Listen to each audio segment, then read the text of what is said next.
കൊല്ലത്ത് ആഡംബര കാറിൽ കടത്തുകയായിരുന്ന 25 കിലോയോളം കഞ്ചാവുമായി 2 യുവാക്കൾ പിടിയിലായി.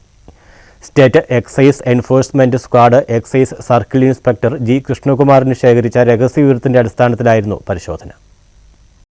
സ്റ്റേറ്റ് എക്സൈസ് എൻഫോഴ്സ്മെന്റ് സ്ക്വാഡിലെ ഉദ്യോഗസ്ഥരും കൊല്ലം എക്സൈസ് സർക്കിൾ ഉദ്യോഗസ്ഥരും Kollam excise enforcement and anti narcotic special squad പാർട്ടിയും സംയുക്തമായി നടത്തിയ പരിശോധനയിലാണ് ആന്ധ്രയിൽ നിന്നും ആഡംബര കാറിൽ കടത്തിക്കൊണ്ടുവന്ന 25 കിലോയോളം കഞ്ചാവ് കണ്ടെത്തിയത്.